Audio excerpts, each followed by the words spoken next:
Bien, nous allons donc poursuivre avec ce deuxième temps de la matinée, à savoir la table ronde autour du piloter le système qualité avec deux directeurs d'organismes de formation, Monsieur Briveau, Emmanuel, CFPPA L'Heureux, donc qui va se présenter tout à l'heure.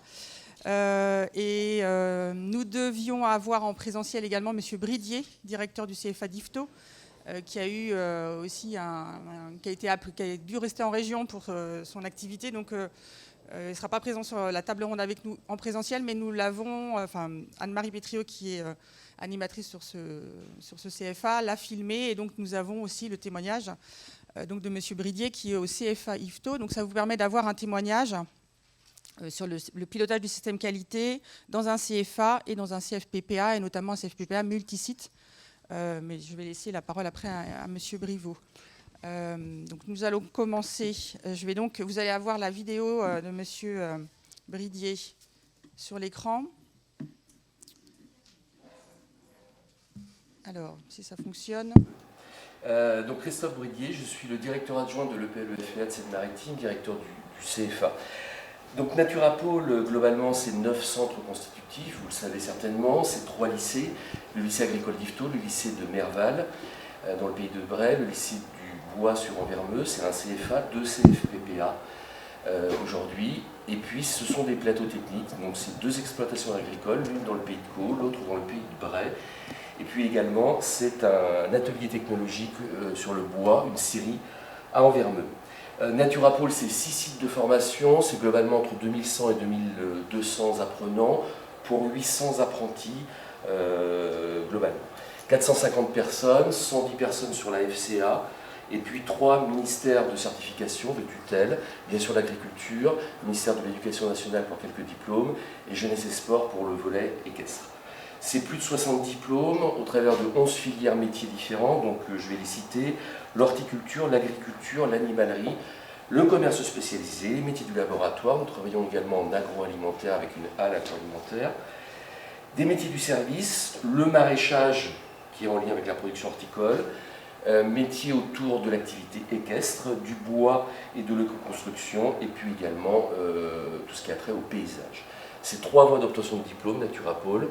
Donc en ce qui me concerne directement, la formation initiale apprentissage, la formation initiale scolaire également, j'ai parlé des lycées, et bien évidemment la formation continue. 60 diplômes, nous allons du post-3e avec la prépa apprentissage jusqu'au diplôme d'ingénieur que nous menons en apprentissage avec Unilassal Rouen.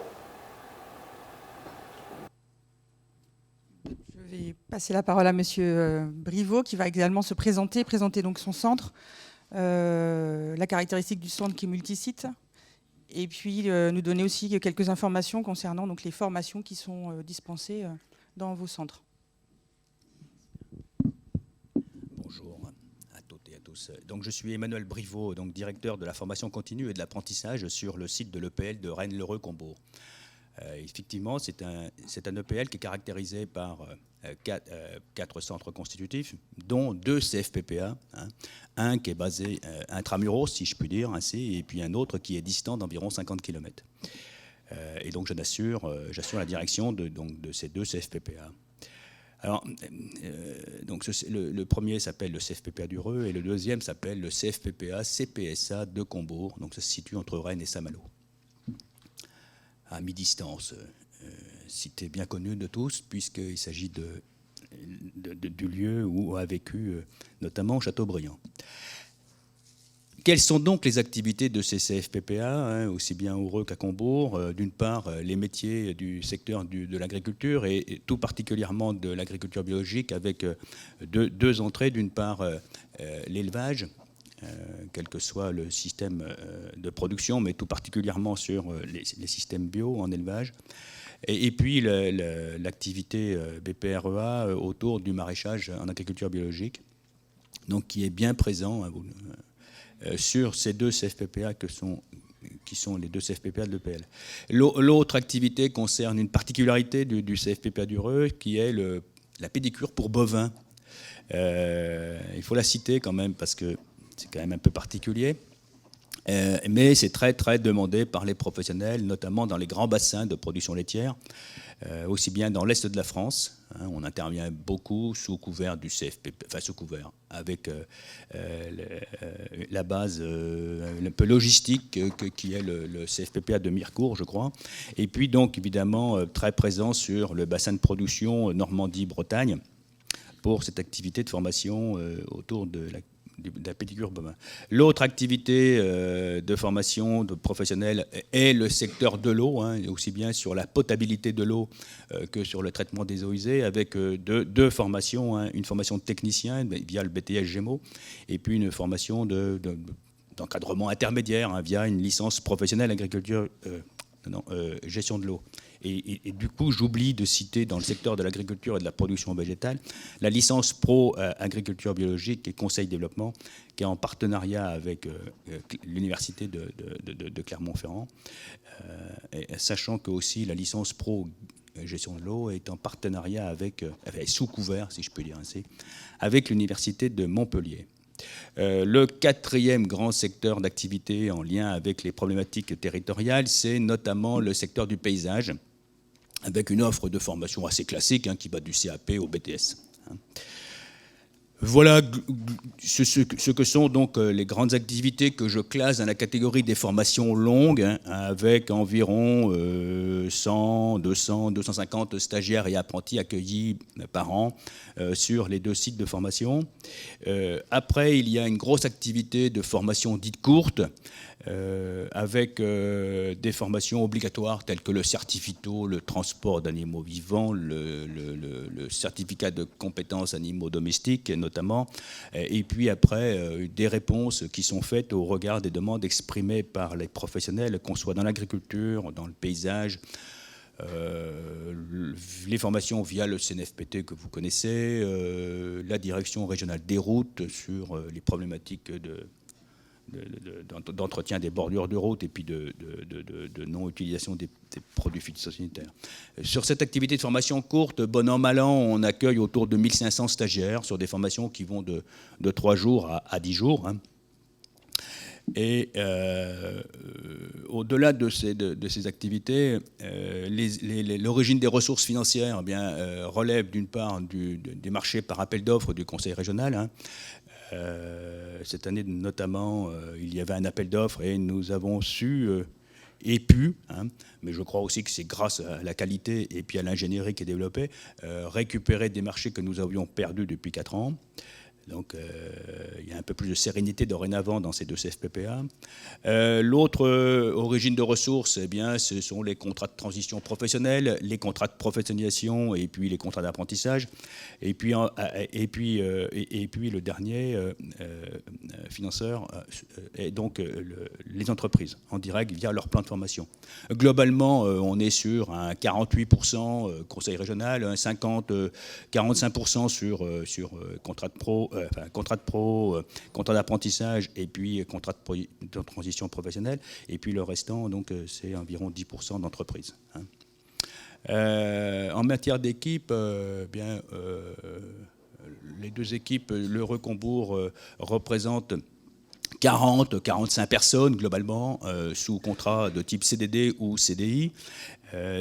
Alors, je parle des effectifs, je ne parle pas des équivalents temps plein, aussi bien sur des équipes, des gens avec compétences administration, comptabilité, gestion des salaires, que des équipes pédagogiques et ingénierie, et puis sur une équipe aussi d'entretien des locaux, notamment sur la partie entretien propreté.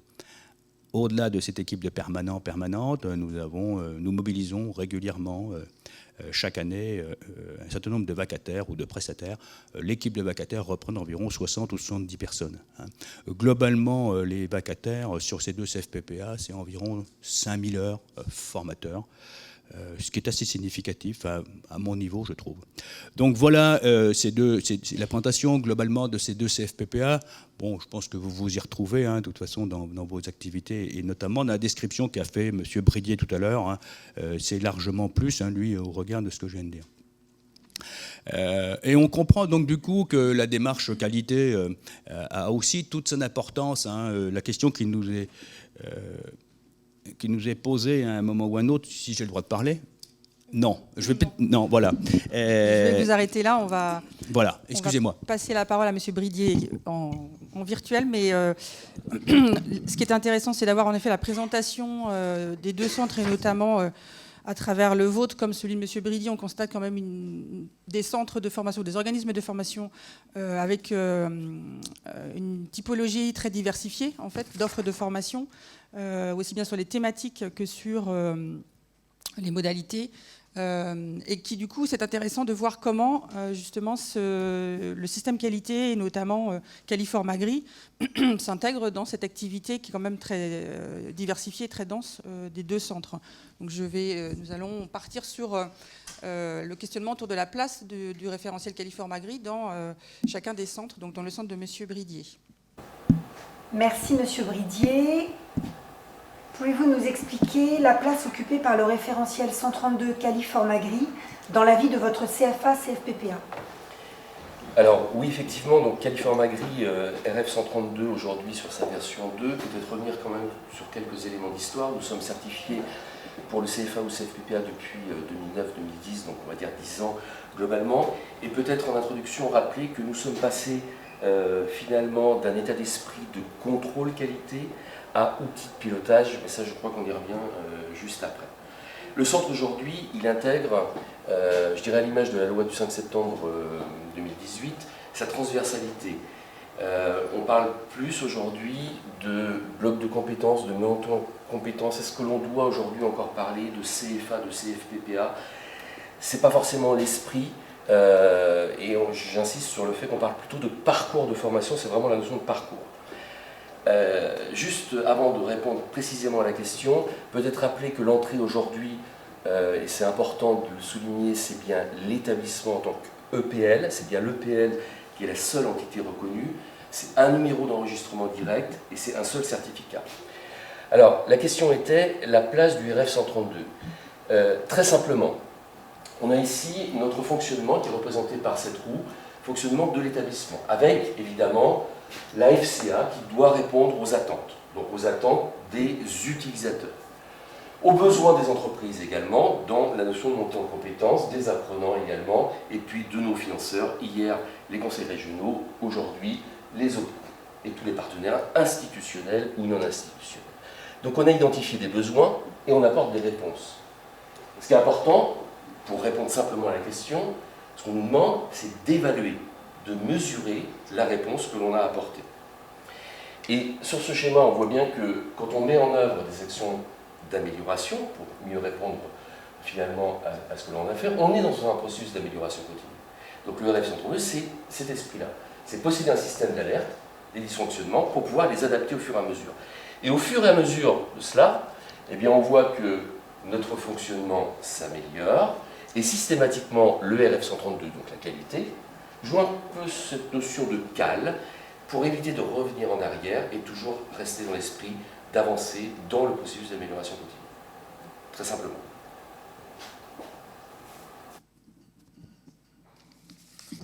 Bien, donc, Monsieur Bridier rappelait que la certification, en tout cas que l'EPL était certifié depuis une dizaine d'années, le CFA, CFPPA de Combourg, c'est également une dizaine d'années, il me semble. Est-ce que, donc pareil, quelle est cette place de Caliform Agri dans ces centres? Et est-ce que vous diriez également qu'au départ, la certification a été vécue aussi comme quelque chose de contraignant, a été difficile à mettre enfin pas difficile à mettre en place, mais en tout cas a été vécu comme quelque chose de contraignant, et finalement, petit à petit, est arrivé à un outil de pilotage, est considéré plutôt comme un outil de pilotage, un outil d'amélioration continue. Alors on ne va pas trop développer l'amélioration continue, puisqu'on va en parler un petit peu plus tard, mais est-ce que vous étiez aussi vous avez vécu la même situation et faire un petit recul sur les 10 années passées? Oui. Et effectivement, hein, je peux être à des fois un peu brouillon dans mon exposé, mais vous voudriez bien m'en excuser. Tout à l'heure, quand j'ai présenté les deux CFPPA, je crois qu'il est important de repréciser aussi après quoi on court les uns les autres en matière de développement et de présence sur les territoires. Donc aujourd'hui, au regard de la loi de 2018 sur la liberté de choisir son avenir professionnel, ça a de grosses incidences sur les fonctionnements et les activités qu'on pouvait avoir jusqu'alors dans nos centres de formation, avec ce distinguo très très précis entre CFA, enfin entre apprentissage et formation continue. Or, aujourd'hui, tout ça, ça disparaît. Donc, du coup, le référentiel qualité, la démarche qualité va trouver encore un peu plus fortement sa place. Hein. En matière d'orientation, les deux CFPPA, donc c'est bien évidemment sur l'apprentissage et sur l'alternance, c'est aussi sur la place de comment on répond aux entreprises dans le cadre de leur plan de professionnalisation et de développement de compétences. C'est aussi la réponse qu'on peut apporter aux branches professionnelles, hein, puisque aujourd'hui et encore plus demain, les branches professionnelles vont globalement piloter le système de formation. Hein. Moi, c'est ma lecture. Du coup, la place qu'on va pouvoir prendre, voire renforcer, autour notamment des titres de pro, des contrats de qualification, etc. Et puis, c'est l'évolution des modalités pédagogiques. J'ai évoqué l'alternance, mais c'est aussi les parcours à distance, hein, l'accès à distance, et sous couvert, évidemment, d'un dispositif et d'une organisation forte et avec des vrais moyens autour de l'ingénierie. Donc là, on voit bien qu'il faut être dorénavant en capacité de montrer patte blanche, si je puis dire, des éléments de preuve, aussi bien au conseil d'administration de l'EPL qu'auprès des financeurs et puis aussi des prescripteurs. Donc l'enjeu est quand même important, je pense. Et pour répondre dorénavant à la question de la place du référentiel 132 dans vos deux CFPPA, c'est quoi, hein? Eh bien, moi je dirais que d'abord, d'une part, on s'est engagé là-dessus vers 2007, hein, donc ça fait une douzaine d'années maintenant. Et comme je l'ai écrit dans ma petite feuille, là, je me dis, à l'époque, quand on se retournait, on n'était pas nombreux, hein, sur la question de l'engagement qualité. Moi, j'ai connu des tas de collègues, hein, qui s'étaient engagés, qui ont débroussaillé le travail en 2006, 2007 et 2005, et qui, au moment de franchir le pas, ont rencontré sans aucun doute un certain nombre de problèmes de management au sein de leur structure et du coup n'ont pas osé, n'ont pas pu, bref. Donc du coup, on n'était pas nombreux en 2007 sur cette démarche de qualité et nous l'avons vécu, hein, d'ailleurs Bridier le disait à l'instant, hein, sur cette dimension de contrôle ou de pilotage, il faut choisir et puis il faut choisir plutôt d'aller très rapidement sur un outil au service du pilotage. Nous, au départ, on l'a plutôt vécu, on l'a plutôt traduit comme étant une vraie contrainte locale, hein, où il nous fallait faire, au départ, un inventaire quasi exhaustif de tout ce qui n'allait pas. On n'était pas du tout sur le verre à moitié plein, hein, et c'était assez douloureux. Moi, je me souviens très très bien, hein, les réunions étaient terribles. Étaient terribles. Et je l'écris encore, hein, c'était stressant, peut-être voire même conflictuel. Hein. Et donc, c'est parce qu'on a évidemment mûri dans tout ça, que les différents audits, hein, qu'on soit sur des audits blancs, qui sont vachement importants, les audits blancs, évidemment. Dijon vous ponctionne de quelques euros pour faire un audit blanc, mais le jeu en vaut la chandelle. Hein. C'est un exercice très formateur. Et moi, je le dis, hein, c'est parce qu'il y a eu des audits blancs, peut-être que j'ai fini par comprendre des choses aussi, au bout, assez rapidement, 2 ans après, globalement, on a compris qu'il fallait regarder la démarche qualité, non pas comme étant un passage obligatoire et nécessaire et douloureux, mais plutôt comme un outil au service de la finalité du centre. Et ça, je crois que c'est intellectuellement quelque chose qu'il faut prendre comme étant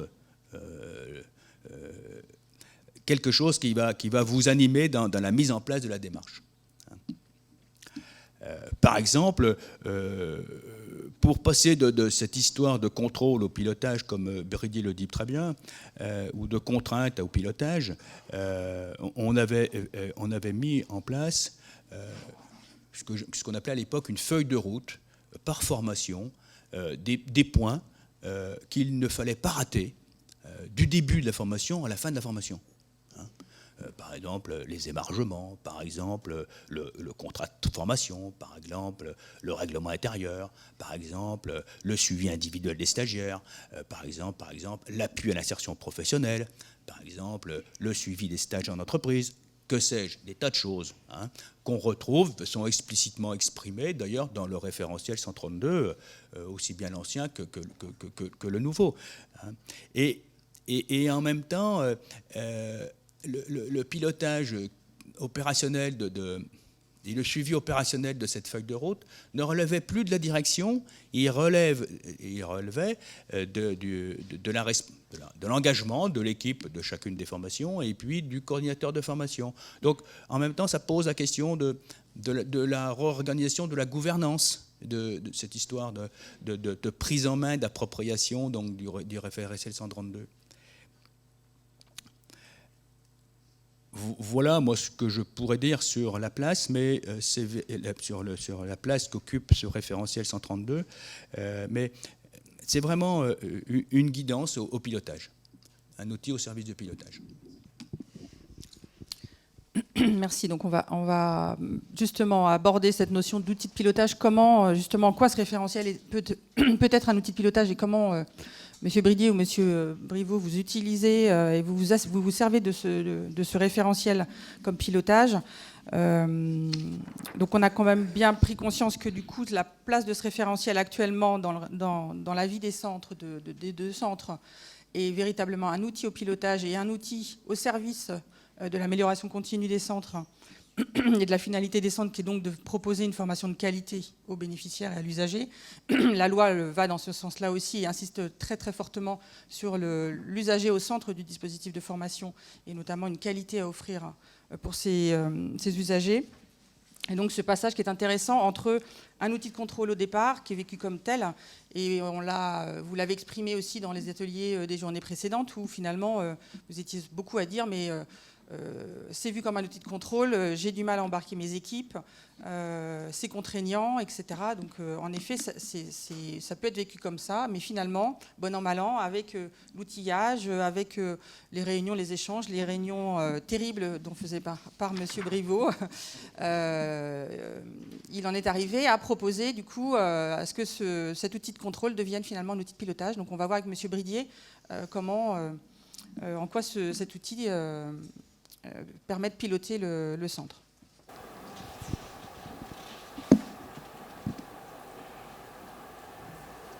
En quoi ce référentiel Califormagri est-il un outil de pilotage? Alors, Califormagri, outil de pilotage. Est-ce que c'est vraiment le référentiel Califormagri qui est un outil de pilotage, ou est-ce qu'au-dessus, le projet d'établissement et les projets de centre ne constituent-ils pas mieux justement un outil de pilotage? Et comment finalement le projet d'établissement, projet de centre va s'imbriquer au référentiel qualité? Donc moi ce que je place au-dessus, c'est effectivement ce système qualité comme un processus d'amélioration continue avec le projet stratégique de l'établissement. Projet stratégique de l'établissement au-dessus. Ce projet stratégique de l'établissement, en lien avec le processus de management qui est au-dessus, les processus opérationnels dans un second temps et les processus de soutien d'appui. Alors on voit bien qu'ici, on va interroger sur le management 4 volets. Notre stratégie externe, on voit bien qu'avec la loi, la stratégie elle change, bien évidemment. La gestion administrative et financière qui nous interroge, est-ce que nous ouvrons une formation, est-ce que nous continuons à proposer une formation même si celle-ci est déficitaire? Pourquoi pas? C'est une question que l'on peut se poser, parce qu'elle alimente une filière, parce que c'est une plaque tournante, parce que c'est important. Gestion prévisionnelle des emplois et des compétences, les RH, est-ce qu'on a les compétences nous en interne, est-ce qu'on peut les retrouver en externe? Et la stratégie interne, évidemment, d'établissement. Aujourd'hui, nous, on fait du commerce, mais on fait du commerce spécialisé. On fait du commerce en tout. Donc c'est à partir de là qu'on pilote. Alors on pilote également, avec transversalement, le suivi. La qualité, c'est bien là pour suivre, piloter des engagements. Alors suivi, pilotage des engagements, on va le voir après, au travers de différents volets. Nos suivis d'engagement, les audits, alors externes mais aussi internes évidemment, tout ce qui est enquête de satisfaction, satisfaction des apprenants en mi-parcours, en fin de parcours, satisfaction des collaborateurs, satisfaction des maîtres de stage et maîtres d'apprentissage, tous les bilans annuels que l'on fait, et les réclamations, évidemment, que l'on propose. Alors, les engagements. 3 engagements. Transversaux. L'accueil et l'information. Ça interroge tout le monde. C'est pour ça que tout à l'heure, en introduction, je disais, est-ce que l'on parle de CFA, de CFPPA ou de PL? On parle de PL. L'accueil et l'information, c'est bien transversal. On peut interroger l'engagement accueil et information au lycée parce que c'est bien l'EPL dans sa globalité qui est identifié comme établissement porteur. Toutes les ingénieries, tout ce qui concourt au développement des compétences, ça aussi c'est transversal. Plateau technique, lycée, CFA, CFPPA. Et puis l'insertion. Et par contre, derrière, et c'est là où la version 3 du RF 132 facilitera les choses, c'est qu'on a bien sectorisé par type d'action. Le CFPPA, ou les CFPPA en ce qui nous concerne aujourd'hui, action de formation, l'apprentissage, qui m'impacte directement, la VAE, mais aussi, et nous ne sommes pas là-dessus pour Naturapol, les bilans de compétences. Donc voilà globalement comment cette feuille de route qu'est le projet d'établissement va s'intégrer finalement au projet stratégique. Puis, rappelez peut-être que, je l'ai noté, la structuration en processus, aujourd'hui, je redis, management opérationnel, soutien, appui. La chance que l'on a, c'est que sur la version 3 du référentiel, c'est proposé comme ceci. C'est déjà décomposé comme ceci. Nous, on avait fait le choix de le faire avec la version 2 en amont. Mais la nouvelle version du référentiel facilitera justement ce regard-là, cette entrée-là. Alors j'avais noté d'autres éléments par rapport à cette question sur le référentiel comme outil de pilotage. Pourquoi un pilotage par la qualité? J'ai noté une analyse factuelle, c'est concret. Donc c'est factuel, on oriente ce que l'on fait par nos résultats et on exploite des résultats, qualitatifs, quantitatifs. Une entrée usagée, ce sont les utilisateurs, parce qu'on va être noté pour cela. Une feuille de route comme constance, c'est le projet, donc avec une centralité qui est le PL et une singularité qui est le centre. Une implication de tous, peut-être rappeler que la qualité et le projet, ce n'est pas le directeur ou la directrice, c'est bien un travail d'équipe. Et une approche système, je le redis, par processus, management, opérationnel, soutien, appui.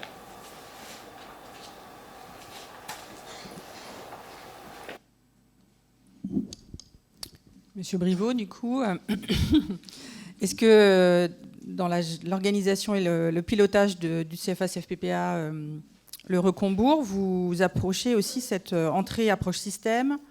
Vous nous avez parlé de feuille de route tout à l'heure. Est-ce que vous avez également, vous allez nous en parler, des axes stratégiques? Est-ce que comment ça s'harmonise tout cela, et est-ce que finalement vous également vous avez une manière de piloter le système qualité de la même manière que M. Bridier, ou un petit peu différemment?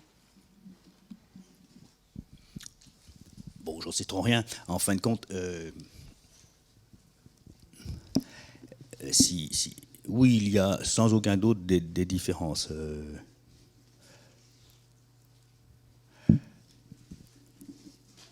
Entre nos deux façons de voir la chose. Moi, je ne suis qu'un opérateur de terrain, si je puis dire ainsi, et la démarche qualité, si elle est considérée comme un outil au service du pilotage, pour moi, il s'agit d'abord d'un outil que je pourrais qualifier de thermomètre. Mais en même temps, je reviendrai là-dessus, en même temps, c'est aussi un garde-fou. On dit un garde-corps. Bon, j'utilise un garde-fou, pour tous les acteurs de ce qu'on appelle pompeusement la communauté éducative, mais en termes de communauté véritablement.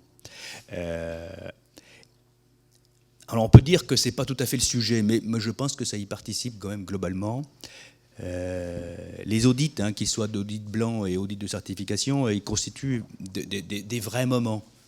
Alors, des moments sacrés, des moments sanctuarisés, sans aucun doute, qui nécessitent évidemment une préparation en amont, hein, c'est clair et net. Hein, il faut que les gens qui sont repérés, hommes et femmes, repérés pour venir présenter un morceau du référentiel, eh bien, rencontrent l'auditeur qualité en amont, etc., et préparent leur bazar. Et ça génère toujours un petit peu de stress, mais heureusement d'ailleurs. Hein. Mais n'empêche que lorsque vous faites les réunions de bilan de journée, d'audit, avec l'auditeur blanc ou l'auditeur de certification, il y a un certain nombre de personnes qui sont autour de la table, et même s'ils n'y ont pas, ils vont prendre connaissance des conclusions. Et moi, je sais comment ça se passe. Certaines viennent me voir en me disant « Ah, dis donc, on a lu, il y a une non-conformité mineure dans le rapport de l'audit. Comment ça se fait? Comment qu'on va faire? Mais tu crois que... » Voilà.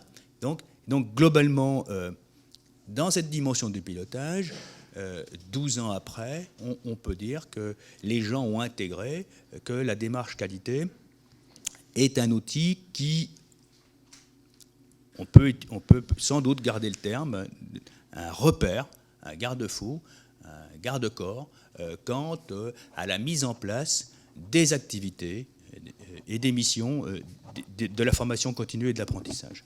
Pour moi, je disais, il s'agit d'un outil thermomètre. Ben oui, parce que quand on regarde la vie d'un centre de formation, on peut y repérer des grandes routines de fonctionnement, des grandes routines d'activité tout au long de l'année, qui reviennent systématiquement. Mais on peut, les uns et les autres, se lasser de ces routines-là. Hein, on peut les réduire à leur plus simple expression à un moment ou à un autre. Au bout d'un an, de 2 ans, de 3 ans, bon, voilà, on passe entre les gouttes, et puis crac, ça marche comme ça quand même. Et puis une année, ça marche plus du tout. Et donc du coup, l'exigence du référentiel nous permet de ne jamais oublier un morceau constitutif du cahier des charges du financeur et de l'exigence que l'apprenant a envers nous. Et ces grandes routines restent, grâce à un référentiel de ce type-là, eh bien, riches de leur constitution, riches de leur organisation, de leur contenu. Et pour voir un peu, pour vérifier la température du fonctionnement, et il y a un certain nombre d'outils qui sont au service de pilotage. Hein, les bilans de formation à mi-parcours, par exemple, des bilans quantitatifs et qualitatifs, qui vont aller vérifier un peu les heures engagées, le ressenti des stagiaires, l'état d'avancement, les projets, que ce soit autour de l'insertion professionnelle ou autre, vont nous permettre déjà d'avoir des premiers retours et de repérer les écarts et les corrections immédiates qu'il faut faire. Et puis après, eh bien, il y a la retradition de tout ça en axe d'amélioration. Et il y a aussi, pour moi, dans la dimension du pilotage, sur le management, toute la dimension d'entretien individuel, hein, qui est mis en œuvre systématiquement chaque année, qui vont venir alimenter toute ou partie du plan de formation des personnels du développement des compétences. Hein. Donc, ces outils de bilan de formation à mi-parcours, mais aussi de bilan qualitatif et quantitatif de fin de parcours, les outils autour de l'entretien individuel viennent alimenter donc la dimension du pilotage. Et puis plus largement, j'ai envie de dire, eh bien, nous avons expérimenté il y a 3 ans dorénavant un plan d'amélioration triennale avec le collectif des deux équipes. Hein. Nous y avons repéré 4 grandes orientations: qualité des formations, innovation, professionnalisation et communication. Et nous faisons en sorte que lorsqu'on fait des bilans et des grandes réunions, eh bien, on vienne alimenter ce plan triennal pour vérifier si nous progressions dans le cadre de ce que M. Bridier tout à l'heure a évoqué, l'amélioration continue. Donc voilà, c'est un peu ça, comment aujourd'hui, enfin entre autres, hein, ce référentiel nous est important quant au pilotage, et pour terminer sur ce plan triennal, là, et bien évidemment, il est en relation étroite avec le projet d'établissement, hein, même si ce projet d'établissement n'est pas obligatoirement toujours très bien décliné en axe stratégique. Néanmoins, là, on va se poser, tout en cheminant sur le nouveau référentiel au niveau des deux équipes, on va se poser en regardant les résultats de ce plan triennal, en les analysant, et puis en redéfinissant un nouveau plan triennal de façon collective, tout en s'appropriant du nouveau référentiel, en se réappropriant pour la période de 2020 à 2023. Donc voilà, on est bien sur, dorénavant, un outil au service du pilotage global et une adhésion globale, positive, je peux le dire comme ça, de la démarche qualité qui est engagée dans ces deux CFPPA que sont le Recombourg depuis 2007. Merci. Donc si je vous suis bien, et si on reprend également les propos de M. Bridier, qui nous a présenté en fait son système, sa manière de piloter en s'appuyant sur les différentes dispositions de l'engagement de service, je constate que vous également, finalement, vous appuyez à la fois sur la stratégie interne pour piloter en vous appuyant sur cette notion de grande routine, enfin, en essayant d'identifier la grande routine et d'être vigilant sur cette notion de grande routine que vous avez mentionnée, qui est en effet intéressante et qui est nécessaire, à la fois de cette notion de thermomètre aussi que j'ai trouvé intéressante, dans le sens où M. Bridier parlait tout à l'heure de comment il a utilisé une cale. Voilà. Cette notion de cale, c'est voilà, on est un peu sur le même registre en fait avec cette histoire de thermomètre, je trouve. Et puis toute la partie suivi et pilotage des engagements à travers, vous l'avez cité également, les audits internes qui sont importants dans la manière aussi de mesurer, d'avoir cette température du centre par rapport au retour des audits. La satisfaction des bénéficiaires à travers les bilans intermédiaires qui vous permettent également d'avoir une analyse un peu factuelle de ce qui se passe dans le centre et qui alimente ce pilotage. Et puis les réclamations aussi qui peuvent venir également ou bien des bénéficiaires ou bien des formateurs et qui viennent également alimenter le pilotage et donc faire en sorte d'être vigilant sur cette notion de grande routine que vous avez relevée, qui me semble assez intéressante. Du coup, dans ce suivi et pilotage des engagements, on a également le bilan annuel. Donc, le centre est attendu pour rédiger des bilans annuels. Je ne vais pas passer la parole à M. Bridier, je vais vous la laisser, M. Briveau, pour savoir du coup comment vous vous appuyez du coup sur tous ces éléments que vous avez pu citer pour la rédaction de ce bilan annuel. Nous avons eu hier le témoignage d'Arnaud Guillet, qui est animateur au CFA CFPPA, qui nous expliquait un petit peu l'organisation, enfin comment ce bilan annuel est constitué à travers différents supports qui sont proposés aux formateurs avec des bilans, des documents cadres, etc. Est-ce que vous pouvez nous dire, de votre point de vue à vous, en tant que directeur, voilà, l'organisation et le travail autour de ce bilan annuel?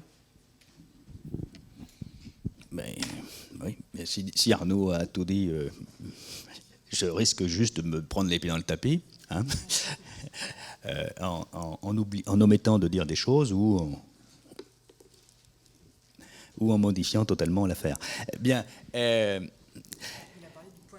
Arnaud s'est exprimé du point de vue de l'animateur qualité. Oui, non, c'était une blague. Hein.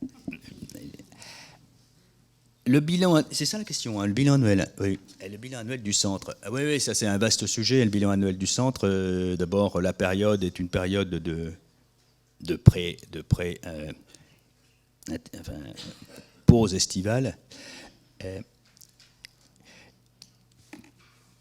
Et les gens peuvent être un peu sur d'autres idées, mais en même temps, certains sortent des épreuves nationales des examens BTS, donc ils réintègrent le centre avec une consigne qui est de dire bon, allez, tu me reprends la copie du 1er septembre N-1 jusqu'au 30 juin de l'année N, parce que le bilan, c'est dans 4 jours. Donc il faut être un peu vigilant sur cette affaire-là. Est-ce que c'est la bonne période? Je n'ai jamais su répondre à la question. Néanmoins, au-delà de ça, il est fait un bilan, et ce n'est pas le directeur qui le fait. Ah si, c'est le directeur qui en fait la synthèse à un moment donné, mais les contenus ne viennent pas du directeur. En fait, si je me lâche un tout petit peu, moi, si j'ai pas les outils qui ont été créés tout au long depuis 2007 et l'engagement des coordinateurs et des coordinatrices, j'ai un peu de misère au pilotage quand même. J'ai un peu de difficulté parce que on peut pas, je ne peux pas, moi, personnellement, arriver à tout voir. Donc la place du bilan est importante, elle est importante évidemment pour le collectif que nous sommes, et puis vous voyez bien, elle est importante aussi, moi, dans ma mission de direction, et puis personnellement, parce que ne pas voir, au bout d'un moment, psychologiquement, ça peut devenir très pesant.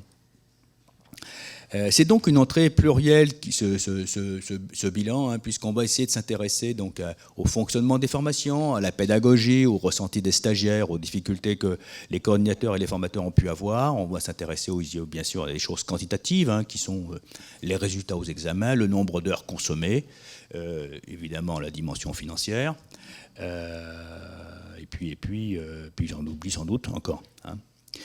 Donc là, il y a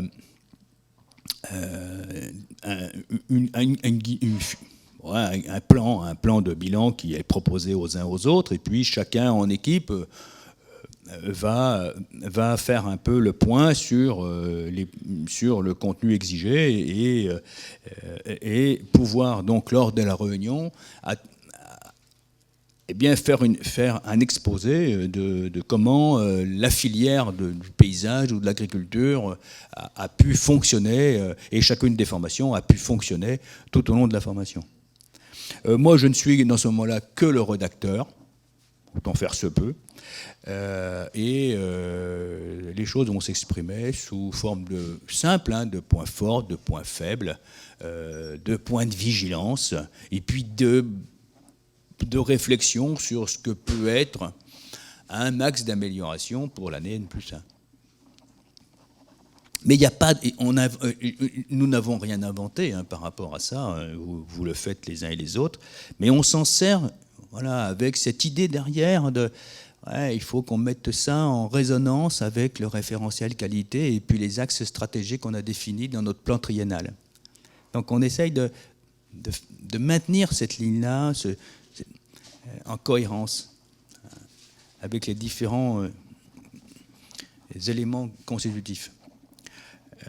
Alors, on parle que de formation là, mais on a exactement la même chose, la même démarche avec les pôles administratifs. Moi, j'aime bien fonctionner en pôle. Le pôle formation courte, le pôle administratif, le pôle formation longue, l'apprentissage. Et donc, voilà, c'est un peu en silo, on peut peut-être le reprocher. Néanmoins, ça permet de voir à peu près clair et puis de commencer à dessiner un peu une gouvernance un peu horizontale et qui, me semble-t-il, devient importante comme réflexion parce que les EPL grossissant, les centres de formation n'ont pas obligatoirement localement une direction. Du coup, il faut sans doute imaginer un autre scénario quant au pilotage et réfléchir sur des outils de ce type-là et des organisations de ce type-là, ça devient intéressant. Alors donc par pôle, je disais, donc administratif, donc le pôle administratif va avoir exactement la même mission, à savoir faire état de ce qui a fonctionné dans l'année, faire état de ce qui n'a pas bien fonctionné, et ainsi de suite, jusqu'au point de vigilance et aux axes d'amélioration possibles. On a exactement la même entrée avec le pôle qui est en charge de l'entretien technique et propreté des locaux. Donc, le jour de ce bilan annuel, eh bien, tous les services du CFPPA, des deux CFPPA, seront passés en revue, autant faire se peut, et le contenu sera exprimé par un coordinateur, un responsable de filière ou un responsable ou une responsable administrative. Mais ce ne sera pas exprimé par le directeur.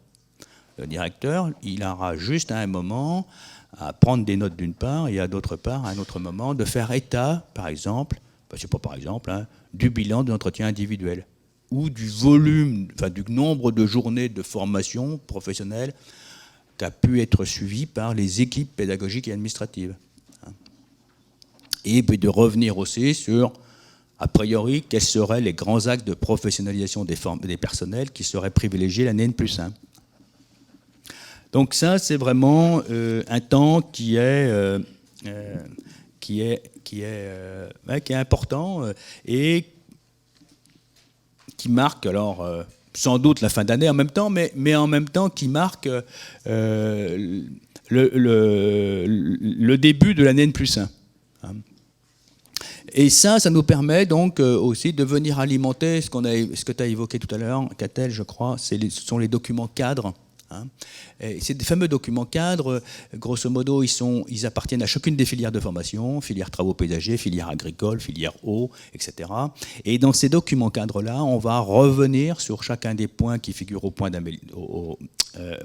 bilan qualitatif et quantitatif de fin d'année, avec la partie recrutement, avec la partie financement de la formation, la partie des moyens humains et autres qu'on va mobiliser, la partie obligatoire sur les inscriptions aux examens, la partie obligatoire sur le suivi individuel des stagiaires, sur l'appui à l'insertion, etc. Donc tout ça, c'est une partie, c'est la guidance, si je puis dire, pour chacune des actions de formation qui va devoir être mis en œuvre par le coordinateur, la coordinatrice de formation. Et puis ce bilan annuel, il va finir par venir alimenter le plan d'amélioration N+1, pardon, je ne vais pas le dire. Et puis, au-delà du bilan annuel qualitatif et quantitatif, je rédige un bilan, avec l'appui des coordinateurs de formation, puisqu'ils m'ont communiqué un certain nombre de données, je réalise un bilan financier pour chacune des formations pendant le mois de juillet et août, et que ce bilan donc permettra aussi de s'interroger sur le fait de maintenir ou pas de maintenir une formation. Parce que ce sont quand même des outils repères qui doivent être communiqués et qui sont à mobiliser pour mener à bien une réflexion, parce que les décisions d'ouverture ou de fermeture de formation, c'est toujours très délicat à tenir, on le sait bien. Voilà. Merci. Est-ce qu'on pourrait dire du coup que vous êtes un architecte qui assemble, si on fait une comparaison un petit peu, qui assemble les données en fait, qui sont fournies par les différents acteurs des pôles dont vous avez parlé, et qui du coup, ces données sont assemblées à travers différentes formes dans le bilan annuel, de forme de documents, donc documents cadres, les bilans de différentes formations, que ce soit les bilans de satisfaction, les bilans pédagogiques. J'ai l'impression qu'on pourrait... voilà, moi, j'ai vu ce bilan, j'ai vu ce document, je le compare assez facilement, voilà, un empilement, dans le sens positif du terme, bien évidemment, mais ou un assemblage, justement, de différents éléments, de différentes données qui permettent, du coup, ce que vous disiez tout à l'heure, sur j'ai perdu le fil. De redéfinir. Oui, c'est ça. Hein, voilà. Et on va voir si, du côté de M. Bridier, comment ça fonctionne, si lui également s'appuie sur un certain nombre de documents, ou voilà, s'il a une pratique un petit peu différente. Mais cette idée d'architecte, voilà, c'est l'idée que je retiens. Comment réalisez-vous le bilan annuel de votre centre ? Alors, comment est-ce que l'on peut réaliser un bilan annuel d'un centre? Je ne sais pas si ce qu'on fait est bien. En tout cas, moi, j'essaie de le repositionner dans un espace-temps.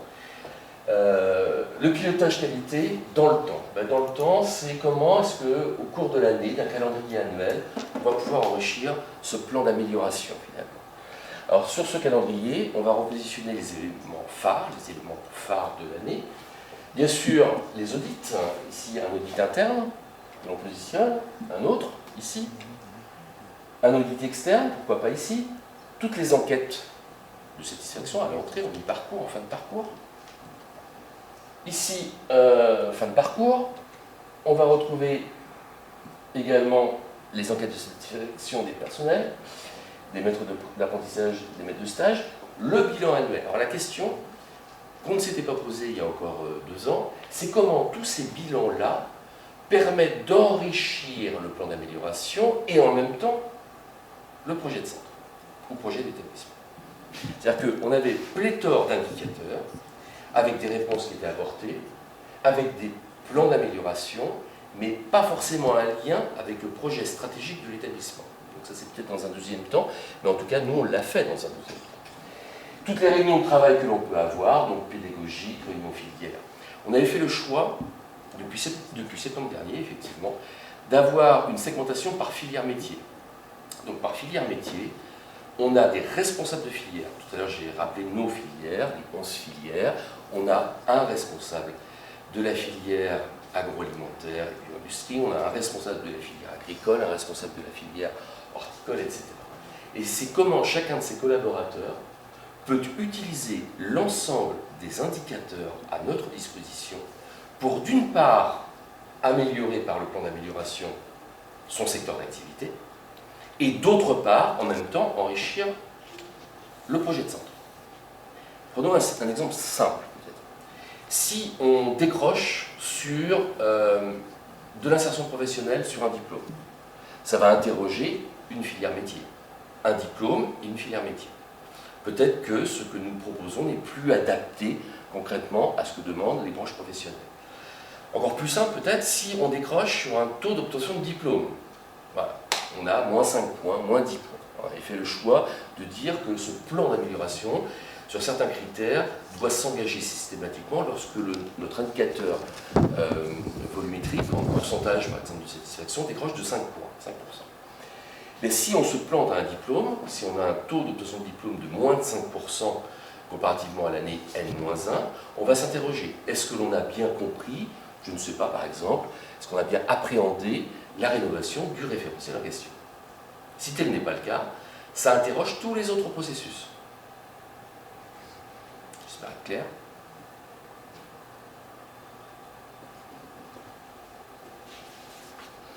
Et donc pour conclure, même si vous l'avez déjà un petit peu évoqué dans cette question précédente, quelle est la place du plan d'amélioration dans les axes stratégiques de votre centre? Je vais juste, avant qu'il réponde, du coup, juste faire la conclusion sur ce point, sur le bilan annuel.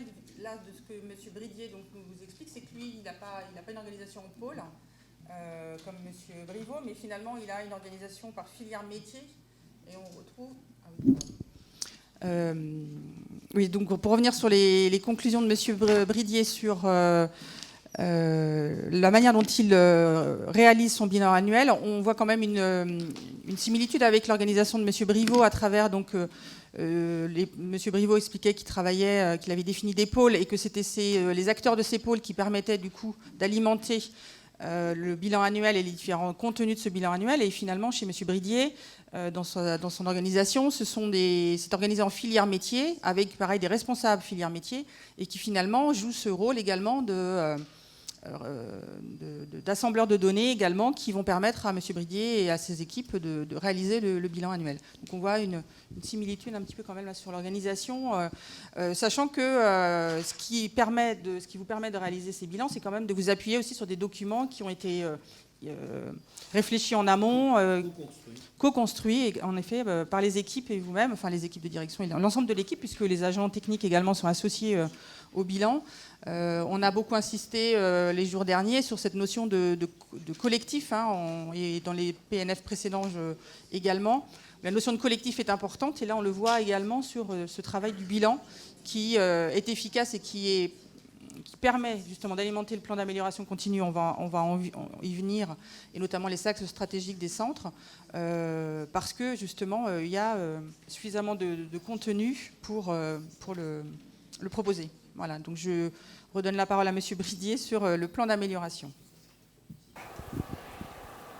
Mais je dirais que ce plan d'amélioration, c'est ce plan qui va nous permettre d'avoir une vision un peu macro de tous les indicateurs, et je le redis, la difficulté que l'on a dans nos centres, c'est d'avoir pléthore d'indicateurs un peu partout, des fichiers Excel, à ne plus savoir quoi en faire finalement, et de pouvoir structurer ou architecturer un petit peu tout ça. Donc tout ce qui est grands indicateurs, ce que j'appelais moi les grands indicateurs, c'est par exemple le suivi du nombre d'apprentis. Alors ce nombre d'apprentis, on va le suivre au global, on va le suivre par filière, on va le suivre par campus, on va le suivre par niveau de formation. Ces effectifs, nous on avait fait le choix de les comparer à des bases, donc des bases au 31 décembre de chaque année pour résumer.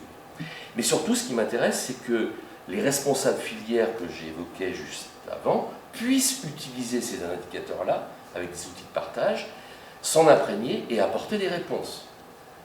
On a aussi évidemment des indicateurs en termes de communication. Et bien, effectivement, je ne recrute plus dans les métiers du bois. Comment ça va interroger un processus de soutien-appui sur la communication? Est-ce que notre communication, aujourd'hui, est adaptée à ce secteur-là? Est-ce que, derrière, ça ne peut pas interroger des satisfactions clients, c'est-à-dire toutes les enquêtes que l'on a?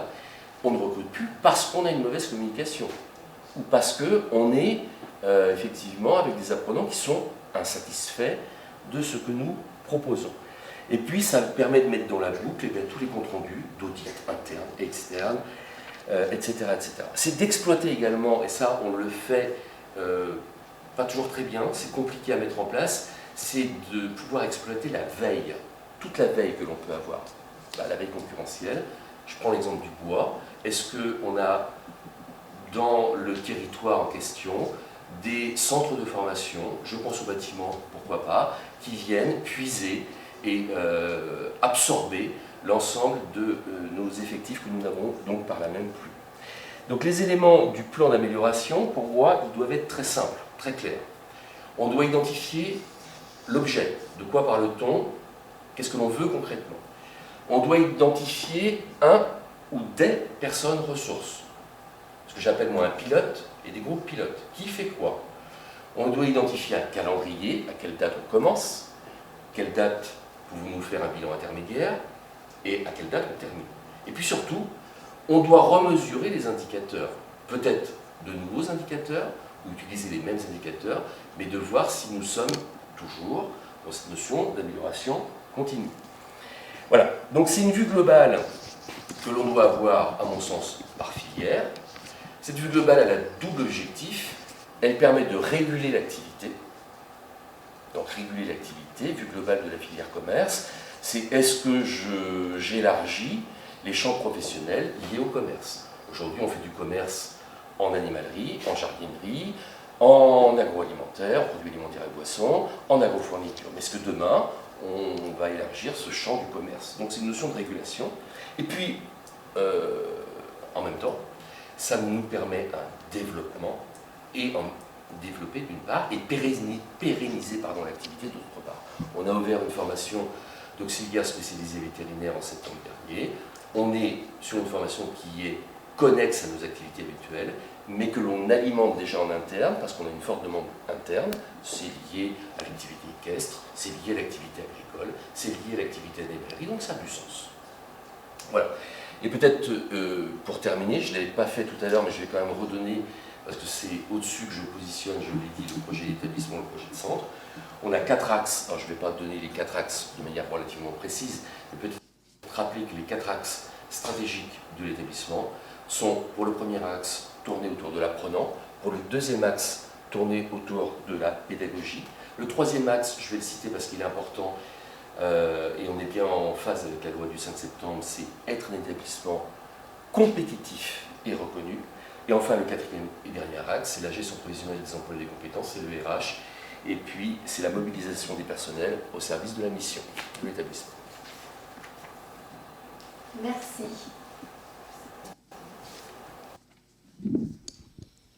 Donc, M. Bridier nous a donné la manière dont il organise son plan d'amélioration à travers 4 éléments. On les a déjà aussi abordés dans les journées précédentes. Donc, il n'y a rien de très innovant dans le plan. Par contre, ce qui est intéressant de ce qu'il nous en dit, c'est le rôle de ce plan d'amélioration, à savoir un rôle de régulation, d'une part, de l'activité pour le coup, et également un rôle de développement du centre et des activités du centre. Et là, on retrouve la notion et les exigences autour de la stratégie externe attendue dans le référentiel. Monsieur Briveau, du coup, je vous laisse nous expliquer quel est le rôle du plan d'amélioration dans les axes stratégiques du CFA-CFPPA et voilà, sont-ils communs, sont-ils les mêmes que ceux de M. Bridier, un petit peu particuliers? Je vous laisse nous expliquer. Oui, il y a une certaine proximité quand même. D'abord, On parle d'axe stratégique, hein, donc je reviens sur ce qu'on disait tout à l'heure, à savoir le plan triennal, hein, 2017-2020. Nous, on avait repéré en collectif de travail quatre axes stratégiques. L'amélioration continue de nos formations.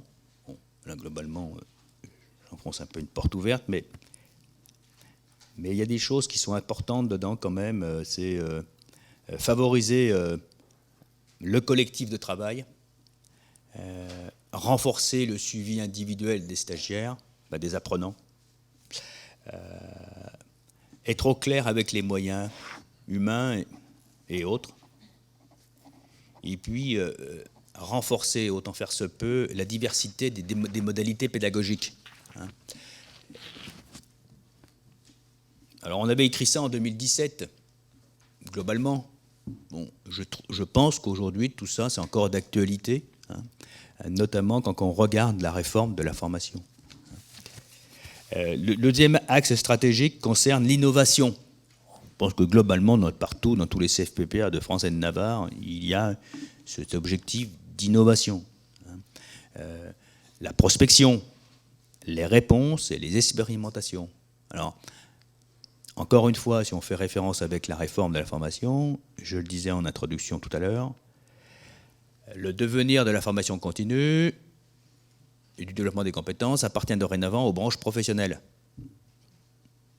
La prospection commerciale, la veille, renforcer, tisser des nouveaux liens avec les branches professionnelles, je pense, ça s'avère dorénavant indispensable et obligatoire si on veut encore être présent sur le marché à l'horizon de 5 ans.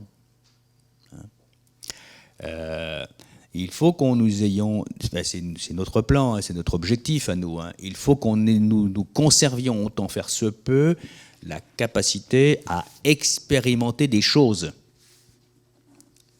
Parce que globalement, dans un SFPPA, il n'y a qu'une armée de bricoleurs et de bricoleuses qui aiment expérimenter des trucs.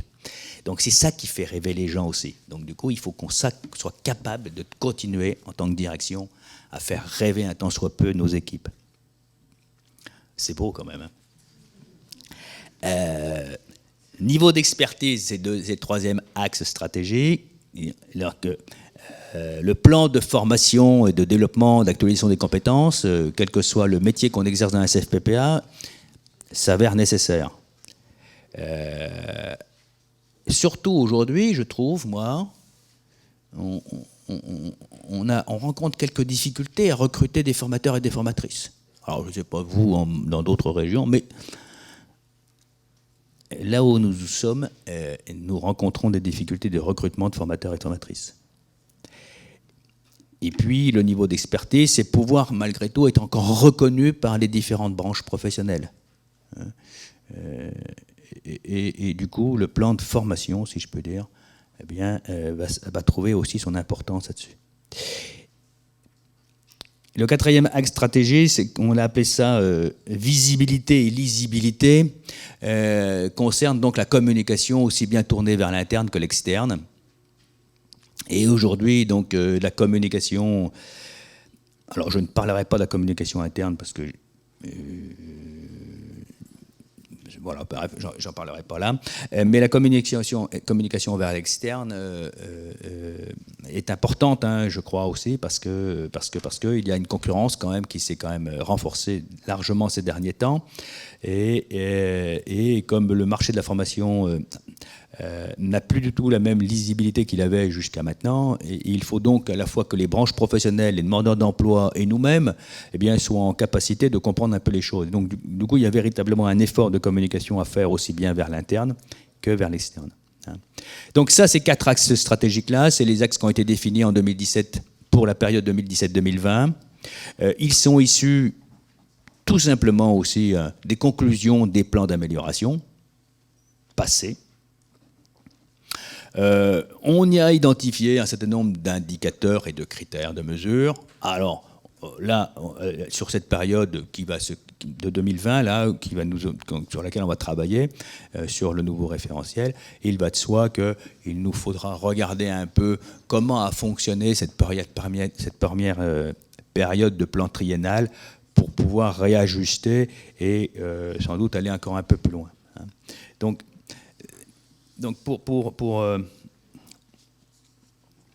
on voit bien que donc, le plan d'amélioration qui est issu des bilans de fin d'année et autres vient croiser avec ces axes stratégiques et inversement.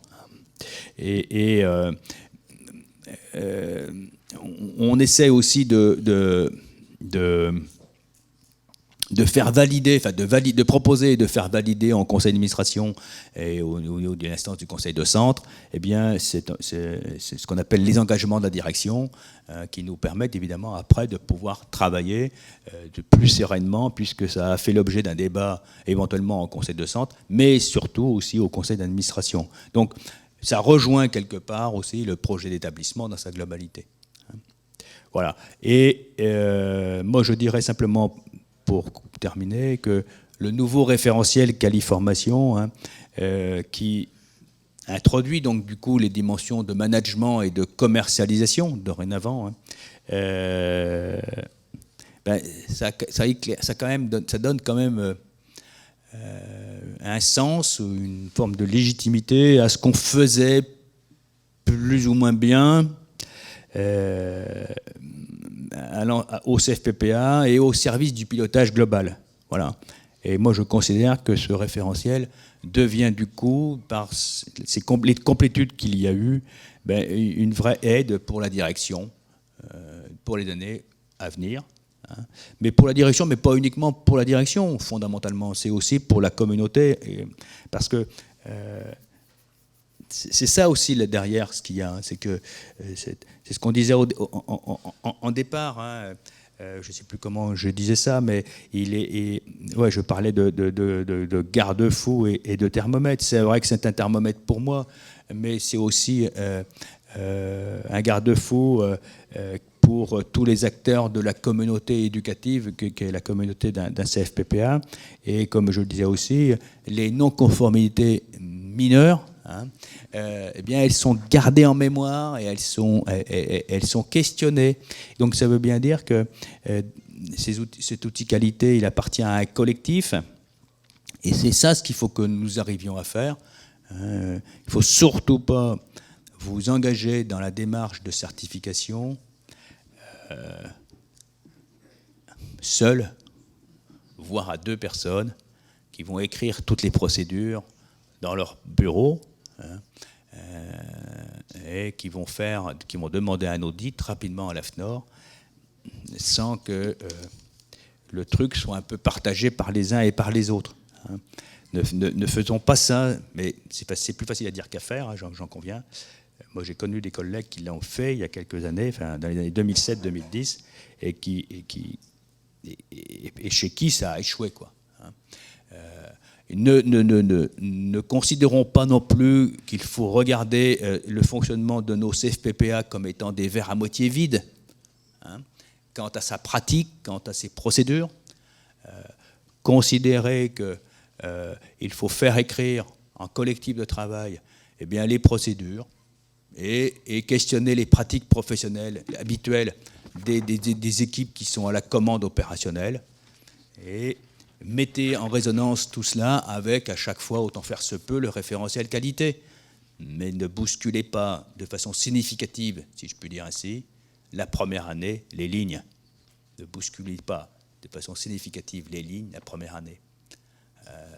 Nos objectifs est de pouvoir être certifié qualité dans tous les CFPPA et CFPPA, et CFA et CFPPA, pardon, et il faut le faire de façon un peu partagée au niveau des équipes, en co-construction, et puis avec un regard plutôt positif que cette démarche qualité est véritablement un outil de pilotage au service des uns et des autres.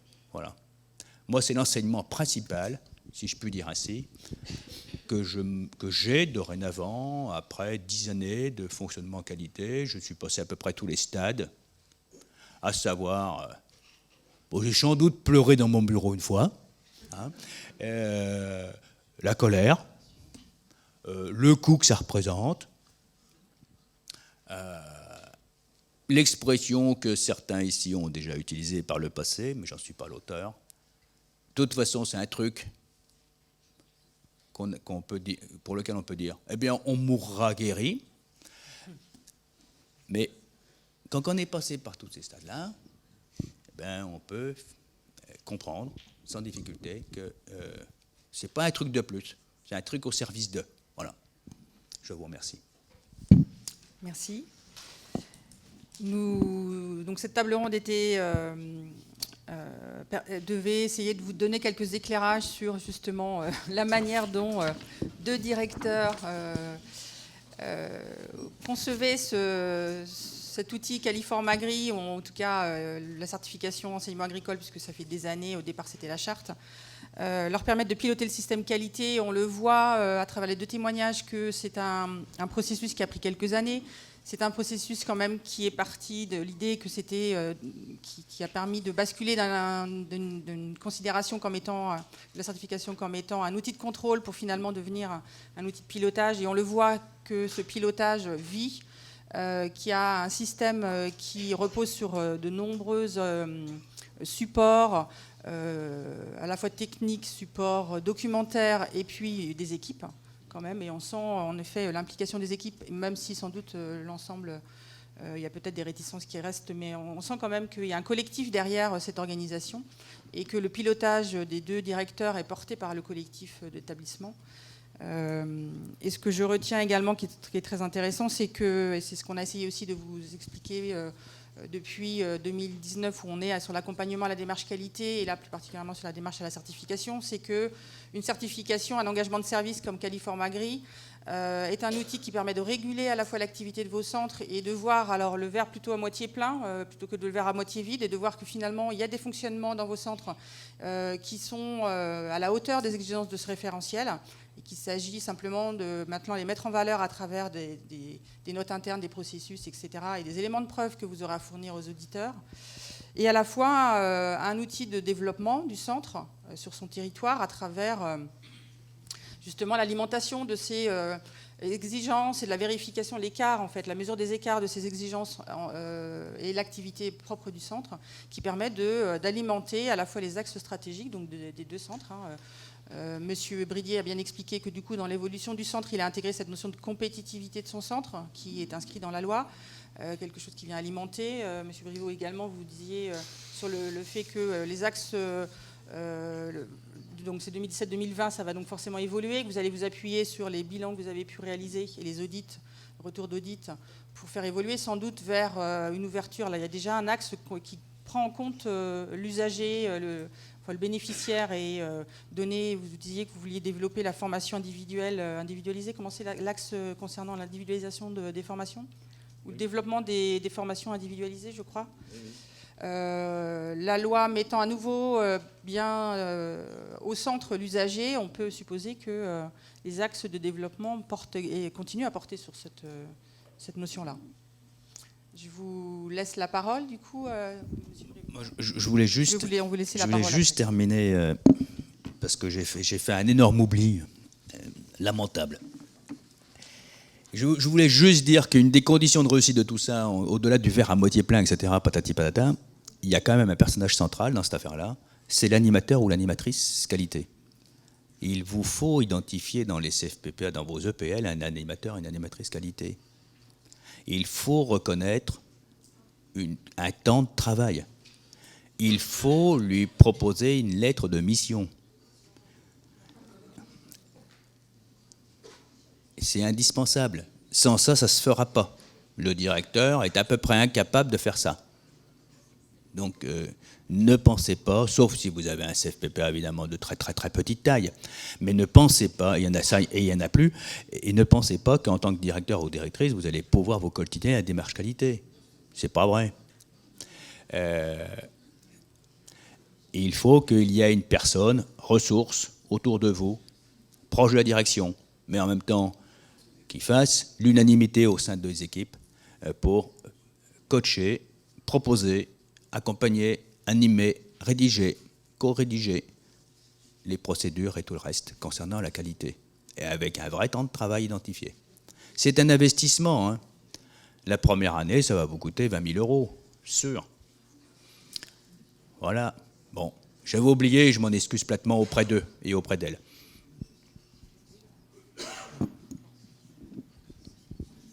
Donc on vous laisse la parole.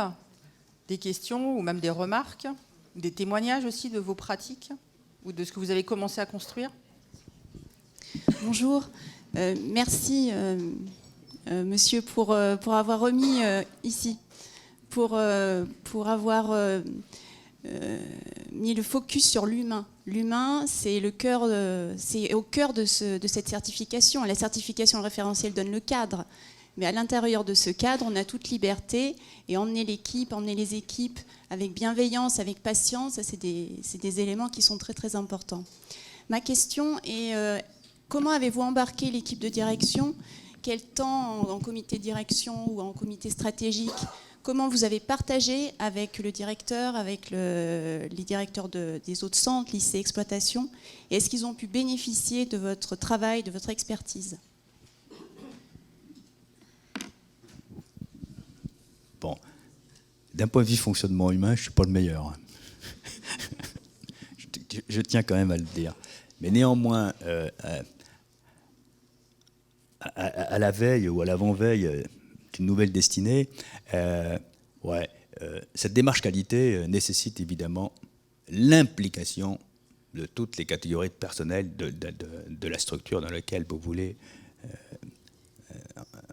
certifier la qualité. Alors, comment on a embarqué la direction dans cette affaire-là? En fin de compte, je ne sais pas trop. Je suis un peu en difficulté à répondre à la question comme ça, de façon très concrète. Tout ce que je peux dire, c'est que la question de la qualité, elle rentre dans un cheminement qui a commencé au niveau de l'EPL du Reux, parallèlement à la réflexion portée par la DGER, c'est-à-dire 2001-2002.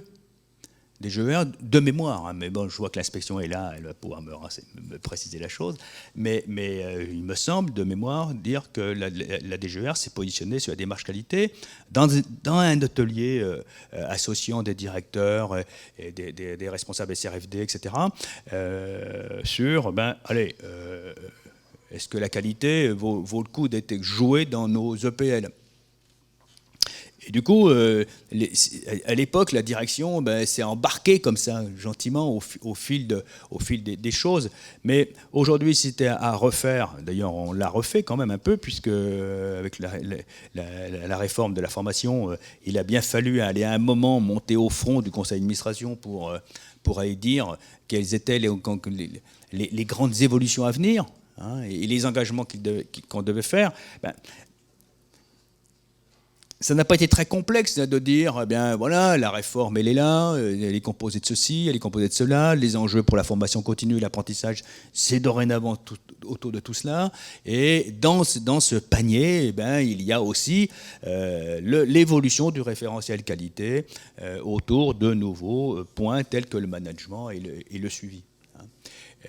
Est-ce que cela touche aujourd'hui l'ensemble de la structure de la communauté EPL? Moi, à mon niveau, au niveau de l'EPL de l'Heureux-Combourg, non. C'est véritablement aujourd'hui centré sur les deux CFPPA-CFA que sont le CFPPA du Reux et le CFPPA de Combourg.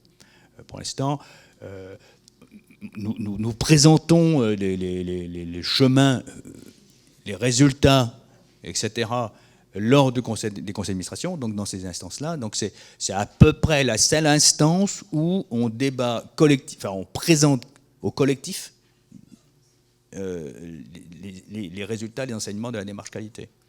Néanmoins, en réunion d'équipe de direction, intervalles réguliers, moi je présente à chaque fois à peu près les résultats d'audit, sur quoi on travaille, sur quoi on peut avoir des difficultés, etc., etc. Et là, autour de la table, il y a le directeur de l'exploitation agricole, il y a la directrice proviseur adjointe donc de la partie lycée agricole et la directrice adjointe partie éducation nationale, le secrétaire général et puis la directrice de l'EPL. Voilà. Je ne sais pas si j'ai pleinement répondu à votre question, je m'en excuse. Il n'y a pas d'intérêt porté par les collègues parce que adjoint en charge de la formation initiale scolaire ou d'une exploitation, on tend tous à aller vers cette démarche qualité d'amélioration de notre système pour justement aller plus loin, être performant. Mais évidemment, tel que vous le dites là, je suppose que tout le monde est animé de cela, hein, puisqu'on a un certain nombre de missions à mettre en œuvre. Donc, du coup, globalement, si on s'inscrit correctement dans les missions et qu'on en comprend la signification, on voit bien qu'on est dans une posture d'amélioration continue, globalement, hein, ou de réinterrogation, ou bref. Mais donc, du coup, ça ne veut pas dire que les uns et les autres ne se préoccupent pas de tout cela, hein. Ça veut dire que même s'ils écoutent et questionnent, c'est pas les objectifs du moment, sans doute. Ça le sera peut-être à un moment T plus 1, dans cette forme-là, parce que parallèlement, avec le Conseil régional de Bretagne, il y a un certain nombre de programmes à destination des lycées, hein, programme Carta, programme Cali Lycée, je crois, c'est Cali Lycée, je crois, et donc qui effectivement donnent déjà des éléments d'engagement sur l'accueil des parents d'élèves, sur l'accueil des lycéens, sur les temps de repos, sur l'accompagnement individualisé, etc. Donc si on regarde ça un peu entre les lignes, et puis voir comment les lycées se positionnent sur ces affaires-là,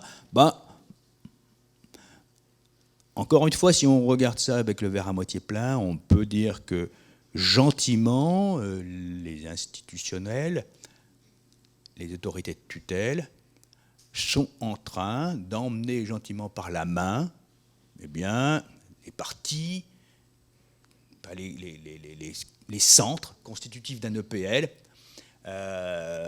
pour lesquels ça peut s'avérer un peu complexe de rentrer uniquement par une démarche référentielle qualité. Je pense que si on veut franchir les étapes, il faut passer par des chemins, non pas des chemins de traverse, mais des pas qui sont atteignables. Vous savez, quand on travaille avec les travailleurs handicapés, on vise un objectif atteignable, hein, pas trop éloigné de leur représentation. Alors, je ne veux pas dire que c'est la même chose, hein, mais voilà, il faut avancer comme ça, je pense, hein, parce que dans ça, on va se mettre en but, et puis ça ne produira rien, hein.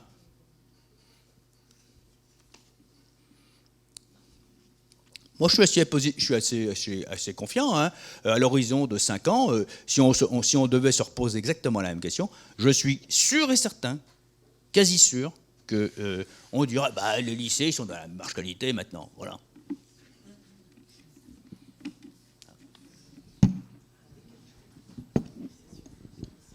Une autre intervention ?